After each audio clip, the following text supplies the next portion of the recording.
प्रभु के नाते सबकी सेवा करिए। यही एक विधि है मन को व्यभिचार से मुक्त रखने की। नहीं तो भाई मन का व्यभिचार होगा और बार बार होगा, अनेक बार होगा। और भगवान तो निर्णय दे देते हैं। अच्छा, भगवान आपको ये नहीं कहते ऐसे करो वैसे करो, भाई निर्मल मन ले आओ हमारे पास। निर्मल मन जन सो मोहि पावा, निर्मल मन ले आओ। अब भाई निर्मल मन कोई आसान बात तो है नहीं, हाथ की बात तो है नहीं, उसके लिए ही तो सारा परिश्रम किया जा रहा है। तो भगवान ने तो सीधी सी बात कह दी, भाई मैं अनन्य भक्ति से मिलता हूं, अव्यभिचारिणी भक्ति से मिलता हूं। पर भाई मन का व्यभिचार मिटे कैसे? कठिन है, खरोई कठिन है भजन ढिंग ढरिबो, तमक सिंदूर मेल माथे पे सास सिद्ध सती को सोचरियो। सबकी सेवा, अच्छा अपने की सेवा तो सरल है, पर पराये की भी सेवा, मित्र की सेवा तो सरल है, पर शत्रु की भी सेवा, शत्रु की भी सेवा। जब मुगलों ने आक्रमण किया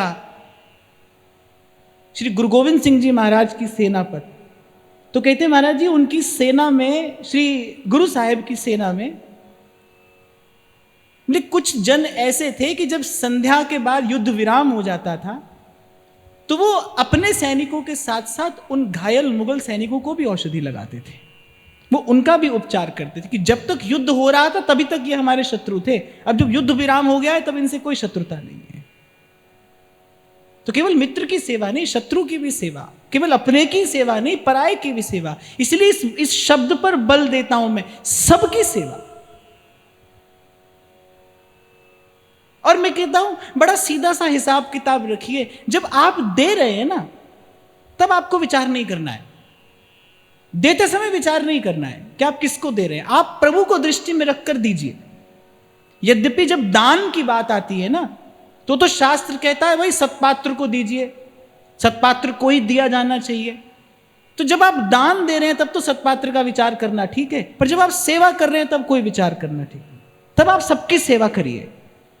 और मुझे लगता है, मैं तो पहले दिन से आपसे कहता हूं भाई मुझे दान शब्द ही अच्छा नहीं लगता।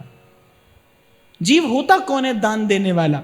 जीव के पास अपना क्या है? अरे राम जी की चिड़िया है, राम जी का खेत है, जीव के पास क्या है देने के लिए? दाता तो एक है, वही अच्छा लगता है भाई। दाता एक राम, भिखारी सारी दुनिया। सब ले रहे हैं, प्रभु से ही ले रहे हैं, सब प्रभु का ही है। देने वाला एक है, देने वाला एक है। तो दान तो शब्द ही अच्छा नहीं है, और दान में विचार भी है, सत्पात्र का विचार है, काल का विचार है, सेवा में विचार नहीं है, सबकी सेवा। और आप अपने मन में ये भाव लेकर आइए, आप अपने संकल्प के इस बीज को जल दीजिए। आप देखिए प्रकृति आपका सहयोग करेगी, प्रकृति आपकी सहायता करेगी। आप सबकी सेवा का भाव अपने मन में रखिए तो सही, आप अपनी सामर्थ्य का विकास होते हुए स्वयं देखेंगे, आपकी सामर्थ्य विकसित होती चली जाएगी। और फिर मुझे तो इस दूसरी पंक्ति का यथामति यही अर्थ समझ में आया कि जब स्वामी जी कह रहे हैं अपनो पति छाण औरन सो रति जो दारन में दारी, फिर इन औरों का समाधान क्या है, इस समस्या का क्या समाधान है, इन औरों का क्या किया जाए? तो औरों की सेवा करके इससे मुक्त हुआ जा सकता है। नहीं तो जैसे जैसे संग्रह होगा आपके मन में अधिकार की भावना आएगी। और मैंने आपको विस्तार से निवेदन करने का प्रयास किया, विनम्र प्रयास किया कि वस्तुतः व्यक्ति का अधिकार वस्तु पर नहीं होता, वस्तु व्यक्ति पर अपना अधिकार कर लेती है, उसके तन मन पर उसका अधिकार हो जाता है। देखो आज अगर आप किसी चीज के बिना नहीं रह पा रहे हो,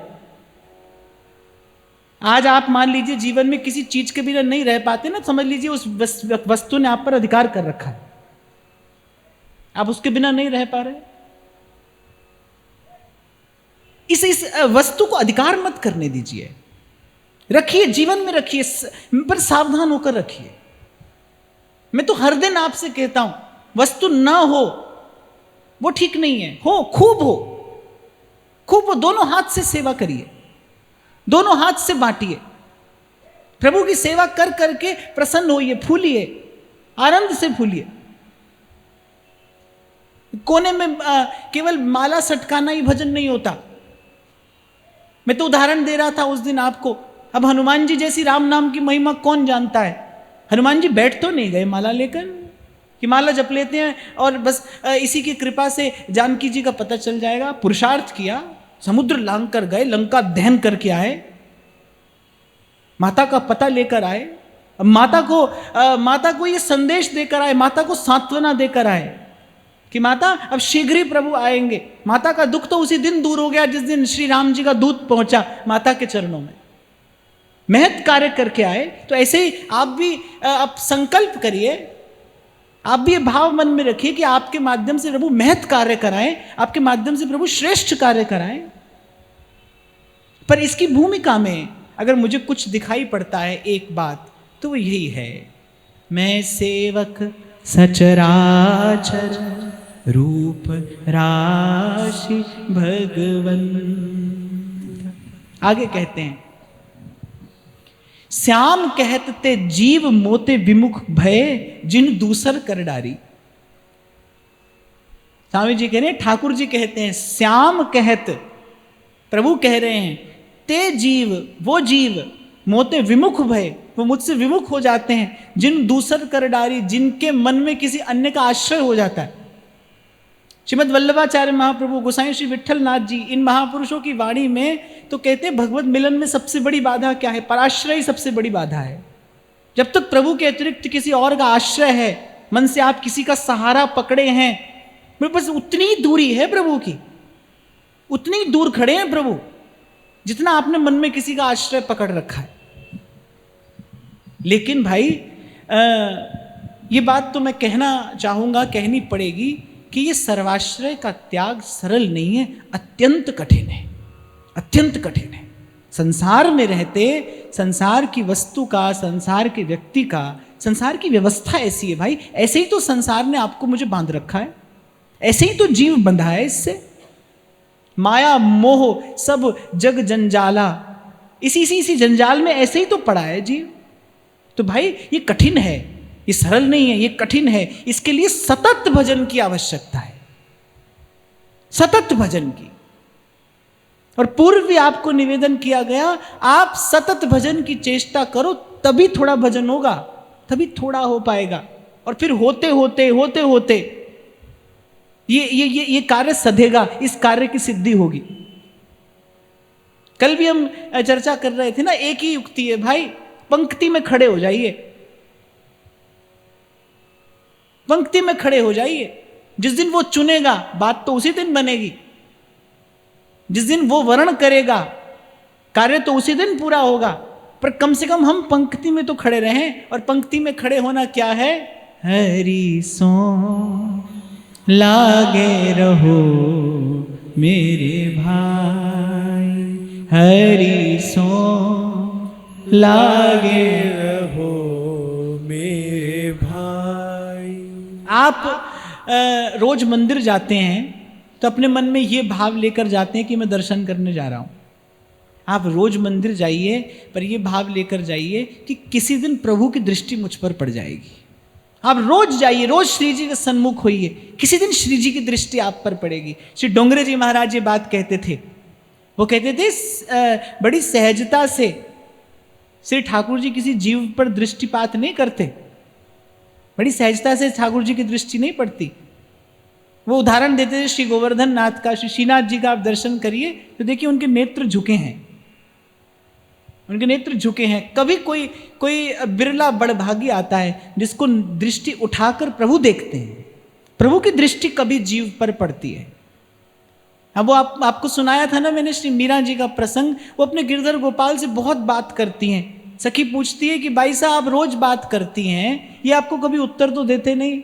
मीरा जी कहती है अभी मैं बात करना सीख रही हूं, इनसे बात करते करते ही इनसे बात करना आ जाएगा। जिस दिन बात करना आ गया उस दिन ये मेरी बात का उत्तर देंगे, अवश्य देंगे।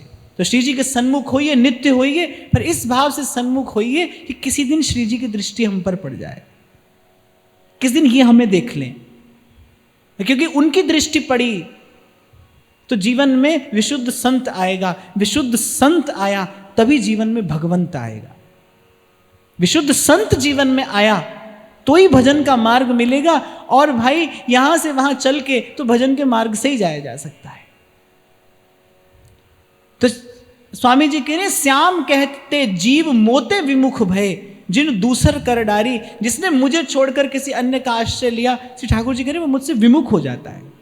देखो ये जो संसार की वस्तु, संसार में प्रलोभन जो बिखरा पड़ा है, अभी आपसे मैं कह रहा था ना, देखते ही लगता है ये संसार का विष संसार की ओर देखते ही चढ़ने लगता है।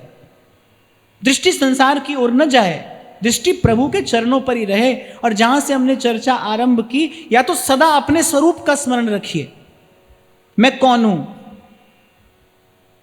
सदा अपने स्वरूप का स्मरण रखिए, या फिर प्रभु के स्वभाव का स्मरण रखिए। नहीं तो गुरु ने जो आपको संबंध दिया है, नहीं तो उस संबंध का स्मरण रखिए। नहीं तो संसार पर दृष्टि जाएगी, और संसार पर दृष्टि जाते ही भूल होगी, संसार को देखते ही भूल होगी। छोटा सा उदाहरण आपको देता हूं। आपने किसी की बहुत सेवा की, उसने आपको कोई उत्तर नहीं दिया, उसने आपको कोई उत्तर नहीं दिया। यदि आप इस बात की ओर दृष्टि करोगे ना, तो आपके मन में क्या आएगा? आपके मन में ये आएगा, अरे बहुत कर लिया, अब हमें करने की क्या आवश्यकता है, अब हमने बहुत कर लिया, अब हमें करने की क्या आवश्यकता है। और अगर इसको थोड़ा निकट से देखा जाए तो क्या हुआ कि अमुक व्यक्ति ने आपसे आपकी सेवा छुड़ा दी, अमुक व्यक्ति के अज्ञान ने, अमुक व्यक्ति की मूढ़ता ने आपसे आपकी सेवा छुड़ा दी। संसार की ओर दृष्टि रखकर कार्य करोगे तो आज नहीं तो कल यही परिणाम आएगा। प्रभु की ओर दृष्टि रखकर करोगे तो आप देखोगे कि आपकी सामर्थ्य का विकास होता चला जाएगा। अरे देने पर भी न लीजिए, मैं तो कहता हूं संसार आपको उत्तर देना, देने पर भी न लीजिए। आए भी तो प्रभु के चरणों में निवेदन कर दीजिए, संसार उत्तर देगा, पर आप देने पर भी न लीजिए। अपने मन में एक बात का दृढ़ निश्चय करिए, प्रभु हम कभी लेंगे तो आपसे ही लेंगे। मैं यदि कुछ स्वीकार करूं तो प्रभु आपके ही हाथ से लूं। एक शायर बड़ी अच्छी बात कहता है, जिंदगी दी है तो जीने का हुनर भी दे दे, और गुफ्तगू दी है तो बातों में असर भी दे दे, और मैं किसी और के हाथ से समंदर भी ना लूं, एक कतरा भी समंदर है तू अगर दे दे। हे प्रभु जो मिले वो आपसे मिले, प्रसाद मिले, तो दे भी सही तो संसार न लीजिए, वो आपका नहीं है। संत कहते हैं कि जो साधक होता है वो वस्तु का भोग तो लगा देता है, नया वस्त्र धारण करेगा तो भी ठाकुर जी को चरण स्पर्श करा देगा, बोले, लेकिन वो अपनी मान और कीर्ति का भोग ठाकुर जी को नहीं लगाता है, उसे वो सीधा अपने पास रख लेता है। जैसे मान सम्मान मिलता है, ऐसे कीर्ति मिलती है, बोले उसे सीधा अपने हिस्से रख लेता है, और बोले बस यहीं से फिसल जाता है, यहीं फिसल जाता है।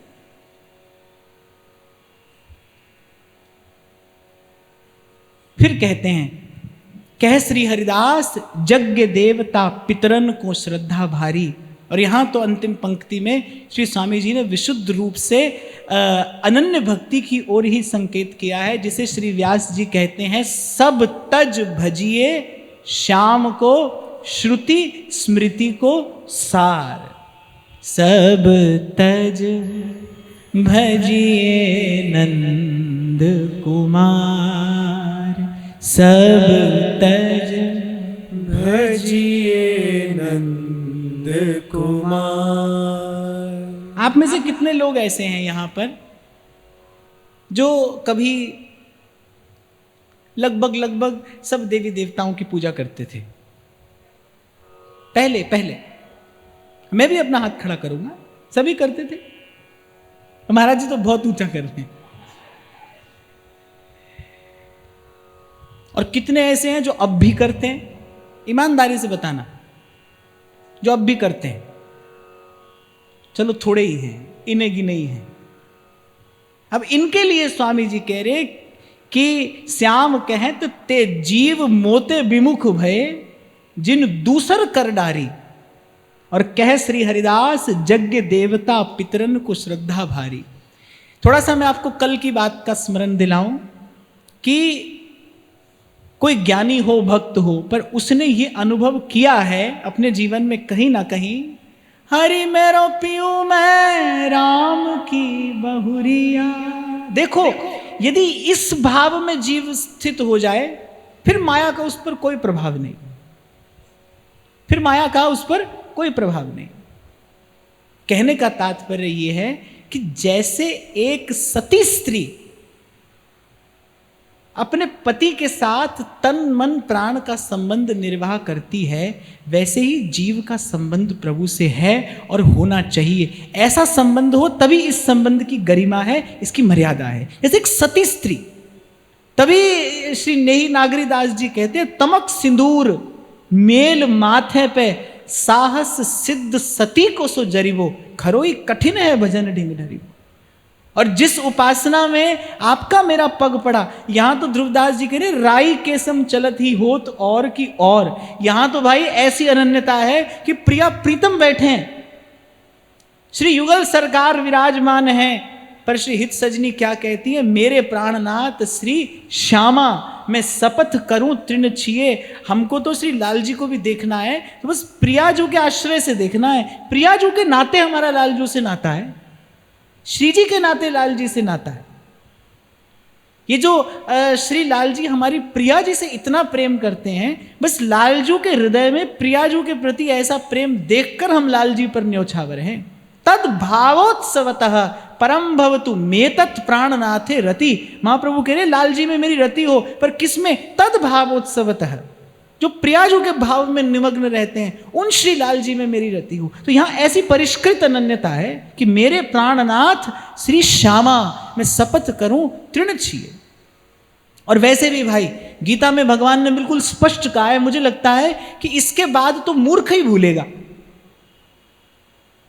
गीता में भगवान ने स्पष्ट कहा कि मुझे छोड़कर जो किसी अन्य का भजन करता है, बोले वो भजता तो मुझे ही है, लेकिन अविधि पूर्वक भजता है, इसीलिए विश्राम नहीं पाता। भगवान को भजिए और भगवान को विधि पूर्वक भजिए। श्रीमद् भागवत की आज्ञा, यत् श्रद्धया श्रुतवत्या च भक्त्या समृज्यमाने हृदये बधाए। आपकी भक्ति श्रुति शास्त्र से सम्मत हो, और श्रुति शास्त्र से सम्मत भक्ति क्या है कि अनन्य रूप से भजनीय केवल भगवान है, केवल भगवान है, केवल भगवान है। एतेश चांस कला पुंसः कृष्णस्तु भगवान स्वयं।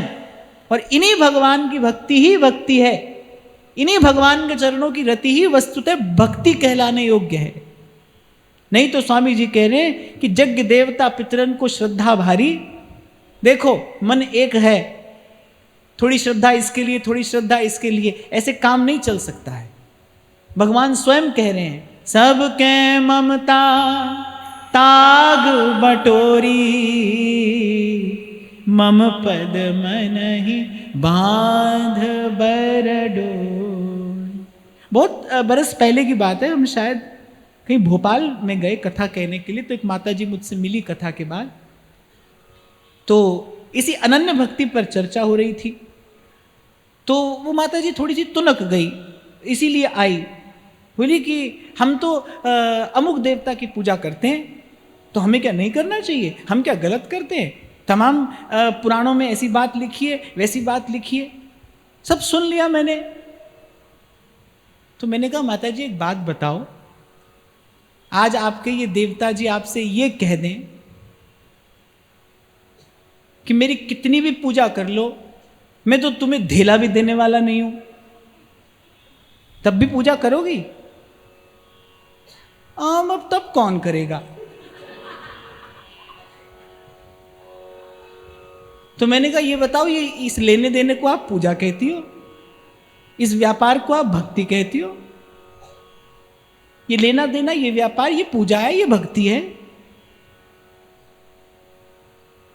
अरे भक्ति तो वो है कि भगवान कह रहा है कि जो मेरे पास आएगा मैं उसका सर्वस्व ले लूंगा, मैं उसके सारे संकल्प विफल करा दूंगा, बंधु बांधवों से उसका वियोग करा दूंगा।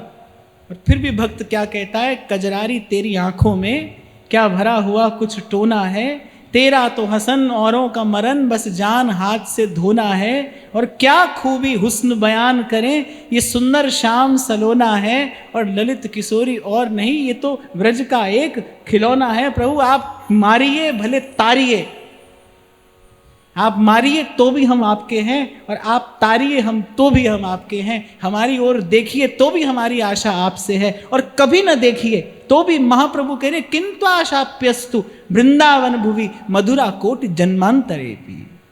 जब तक लेना देना है भाई, तब तक कैसी सेवा और कैसी भक्ति। और मैं बड़े विश्वास से और बड़े सशक्त शब्दों में ये बात कह रहा हूं, श्री हरि के अतिरिक्त आपके निष्काम भाव को वहन करने की सामर्थ्य किसी देवी देवता में नहीं है। श्री हरि के अतिरिक्त आपकी निष्काम भावना का कोई वहन ही नहीं कर सकता, बोझ उठा नहीं सकता आपके भाव का कोई भी देवी देव। इस निष्काम भाव का बोझ प्रभु के अतिरिक्त कोई नहीं उठा सकता। प्रभु ही हैं जो इस संबंध का वहन कर सकते हैं। अरे संसार में भी देखो, कोई आपको देता चला जाए तो एक उदार व्यक्ति तो सोचता है कि भाई हमारे सर पे बड़ा बोझ हो गया, हम भी कभी आपको कुछ दें, हम भी कभी आपके लिए कुछ कर पाएं। एक उदार व्यक्ति बहुत झेल नहीं पाता है, अगर कोई उसको देता ही चला जाए और वो उसको उत्तर में कुछ न दे पाए, कुछ न कर पाए, तो सर पर बोझ सा मालूम पड़ता है। प्रभु के अतिरिक्त, श्री हरि के अतिरिक्त जितने भी देवी देवता हैं, आप कर लीजिए, उनको सिद्ध कर लीजिए, उनको प्रसन्न। वो आएंगे और आते ही क्या कहेंगे, वरम ब्रूहि, मांगिए क्या मांगते हैं। उनको और कोई बात आती नहीं, उनको और कोई बात आती नहीं, और उनके पास इस बात के अतिरिक्त किसी और उद्देश्य से कोई जाता भी नहीं। वो आपके पास आते ही कहेंगे मांगो क्या मांगते हो, और भगवान आपके पास आते ही कहेंगे ला भैया क्या खिलाएगा, ला भैया क्या पहनाएगा। प्रभु जब आपके पास आएंगे तो प्रभु तो भक्त के पास आकर मांगते हैं। विदुरानी के यहां गए तो मांग कर खाया, प्रभु ने मांग कर खाया। और मांगने पे भी कोई ना दे तो उसे तो चुरा लेने में भी कोई संकोच नहीं है। चुरा कर पाते हैं, मांग कर पाते हैं। तो भाई भक्ति का दर्शन यहां पर होता है। जब तक वो लेने और देने की भावना है तब तक भक्ति नहीं। और श्री हरि के अतिरिक्त ब्रह्मा जी तक भी यही लेना और देना, थोड़ा लेना अधिक देना, थोड़ा देना अधिक लेना, बस यही सत्य है। भक्ति का दर्शन तो केवल भक्त और भगवान के मध्य में ही होता है, जहां कछु लेना न देना मगन रहना, कछु लेना न देना मगन रहना, जी मगन रहना, जी मगन रहना, जी मगन रहना, जी मगन रहना, कछु लेना न देना मगन रहना, कछु लेना न देना मगन रहना।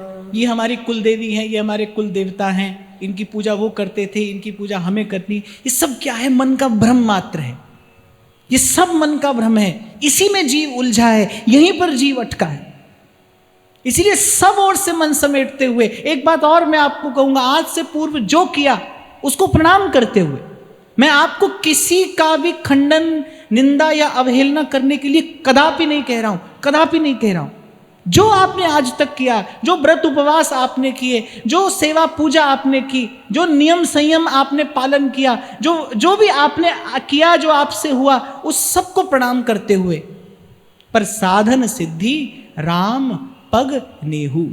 वेदों में, शास्त्रों में जितनी भी विधियां हैं, उनका अंतिम तात्पर्य भगवान की भक्ति ही है। जहां लगी साधन वेद बखानी। अरे गुरु की बात तो माननी पड़ेगी, गुरु की बात तो माननी चाहिए। गुरु की बात को ना मानने वाले का कल्याण कौन करा सकता है? ये बात त्रिभुवन के गुरु कह रहे हैं मां भवानी से। जहां लगी साधन वेद बखानी, सब कर फल हरि भगति भवानी। और फिर महापुरुषों की आज्ञा है भाई कि यही कलिकाल न साधन दूजा। भगवान श्रीमद् भागवत में अपने श्रीमुख से कहते हैं, न साधयति माम योगो न सांख्यम धर्म उद्धव, न स्वाध्यायस्तपस्त्यागो यथा भक्ति मामोर्जितः। जहां लगी साधन वेद बखानी, जितनी विधियां युक्तियां हैं, इसीलिए तो है कि भगवान में भक्ति हो जाए। इसलिए सीधे सीधे हरि भजिए, सूधो चले आपने धर्म। विधि व्यापार बने नहीं कलि जुग, साधन विधि कछु बने न कली जुग, मुख सो हरि हरि कहिए, हरि के नाम भरोसे रहिए। अच्छा, जो सरल व्यक्ति है उसको सरल मार्ग अच्छा लगेगा, कुछ लोग ही बड़े कठिन होते हैं, उनको सरल मार्ग समझ में नहीं आता। ऐसा भी मैं देखता हूं, ऐसा भी मैं देखता हूं। एक व्यक्ति महात्मा के पास गया, बोले महाराज कुछ सुनाइए, कुछ उपदेश करिए। महात्मा ने उसको बताया, बोले कोई बड़ी बात बताइए। फिर और बताया, बोले कोई बड़ी बात बताइए। हमारे पास भी कोई आता है, बोले लाओ लाइए दीजिए कुछ। हमने कहा ये नाम जपो। अरे अरे तो हम जानते हैं, कोई मंत्र लाइए, कोई लंबा चौड़ा आड़ा टेढ़ा मंत्र दीजिए, उसका हम साधन अनुष्ठान करें। तो मैं देखता हूं कि कभी कभी जीव भीतर से ही बड़ा कठिन होता है, बड़ा कठोर होता है। नहीं तो भाई मार्ग तो बड़ा सीधा है, अति सूधो, केवल सीधा भी नहीं। संत कह रहे अति सूधो स्नेह को मार्ग है, और तहां नेक सयानप बांक नहीं। अति सूधो स्नेह को मार्ग है। और अपनी ओर देखो भाई, अपनी ओर देखो, प्रभु के चरणों में भी मन बैठकर विषय का सेवन करता है। कितना मैला कुचैला आपका मेरा मन। हम क्या साधन करने योग्य है? कोई योग्यता है हमें साधन करने की? हम में कोई पात्रता है, कोई सामर्थ्य है? आधा घंटा कमर सीधी करके तो बैठा नहीं जाता, 5 मिनट आंख बंद करके नहीं बैठा जाता। मैं आपकी बात नहीं कर रहा, मैं तो अपनी बता रहा हूं। कोई हम साधन करने योग्य हैं? इस साधन विधि कछु बने न कलिजुग, मुख सो हरि हरि कहिए। और संतों की ओर देखो, जो भगवत प्राप्त महापुरुष इस धराधाम पर भक्ति का संदेश देने आए, भक्ति की धारा प्रवाहित करने के लिए आए, उनके जीवन में भी यही दर्शन होता है। नामदेव रस पियारे अनुपम, सफल बना ली काया हो भैया रे, सफल बना ली काया। श्री तुकाराम जी महाराज तो अपने अभंगों में स्थान स्थान पर कहते हैं, स्थान स्थान पर वो तो कहते हैं कि हे पंडरीनाथ, मुझे जननी के गर्भ में आने का भी कोई भय नहीं है। मैं संसार में आने से भी भयभीत नहीं होता। बस आप मुझ पर इतनी कृपा कर देना कि मेरी एक एक श्वास विठ्ठल विठ्ठल विठ्ठला माझा पांडुरंग विठ्ठला, मेरी एक एक श्वास आपका नाम रटे। बोली सखी कह रही है, जब लो नाम सांस तब ही लो, एक में कहे जाओ, एक में कहे जाओ। नामदेव रस पियारे अनुपम, सफल बना ली काया हो भैया रे, सफल बना ली काया। नरसी का एक तारा कैसे जगतपति को भाया ओ भैया रे, जगतपति को भाया।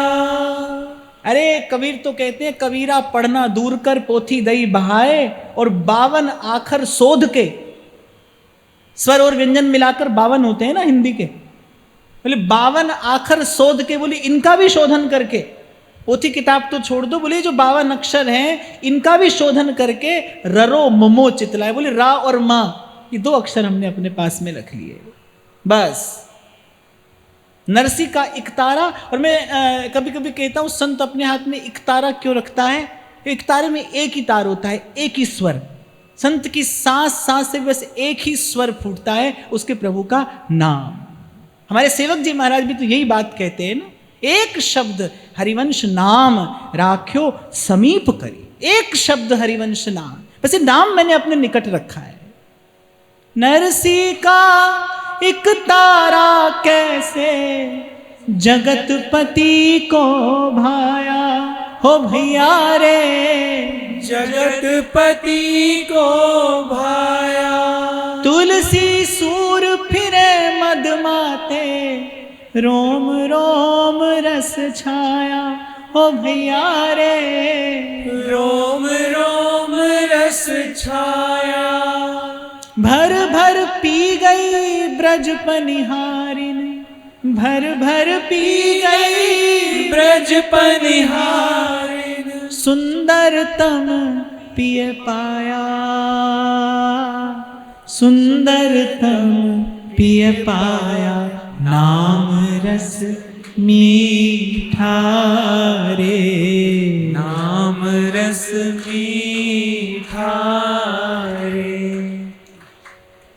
मीठा रे नाम रस मीठा रे ओ कोई पीवे कोई पीवे कोई पीवे कोई पीवे कोई पीवे संत सुजान नाम रस मीठा रे नाम रस मीठा रे नाम रस मीठा रे नाम रस मीठा रे ओ कोई पीवे कोई पीवे कोई पीवे कोई पीवे कोई पीवे संत सुजान नाम रस मीठा रे नाम रस मीठा रे नाम रस मीठा रे नाम रस मीठा रे नाम ले रस पिया रे अनुपम सफल बना ली काया ओ भैया रे सफल बना ली काया नरसी का एक तारा कैसे जगतपति को भाया ओ भैया रे जगतपति को भाया तुलसी सूर फिरे मदमाते रोम रोम रस छाया ओ भैया रे रोम रोम रस छाया भर भर पी गई ब्रज पनिहारिन भर भर पी गई ब्रज पनिहारिन सुंदरतम पिय पाया सुंदरतम पिय पाया नाम रस मीठा रे नाम रस मीठा रे देखो गोपांगनाओं ने श्री कृष्ण को पाने के लिए कात्यायनी देवी की पूजा की, ऐसा भागवत में वर्णन आता है। पर श्री ठाकुर जी ने उनको भी वहां से हटाकर अपने ही चरणों में लगाया, बोले हो गई सबकी पूजा, अब हम मिल गए, अब किसी की आवश्यकता है। गोपियों को वहां से हटाकर अपने चरणों में लगाया, सब गोप ग्वाल कर रहे हैं इंद्र पूजा की तैयारी। श्री ठाकुर जी ने कहा हमारे रहते किसी और की पूजा कैसे होगी। उनको वहां से हटाकर अपने चरणों में लगाया। प्रभु को अच्छा नहीं लगता उनका होकर कोई किसी और की ओर देखे, किसी और से नाता रखे। इसलिए आज से पहले जो हुआ सो हुआ। अब सबको प्रणाम करते हुए इस वृंदावन धाम की भूमि पर आप बैठे हो, लाडली लाल के सन्मुख हो, रसिक संतों की उपस्थिति है। आज से बस एक ही व्रत हो कि हमारा सर्वस्व, हमारा सर्वाश्रय वो नाम हो जो हमने गुरु के मुख से श्रवण किया है। यही सबसे बड़ी विधि है, यही सबसे बड़ा साधन है और यही सबसे बड़ी सिद्धि है। नाम रस मीठा रे, नाम रस मीठा रे, नाम रस मीठा रे, नाम रस मीठा रे।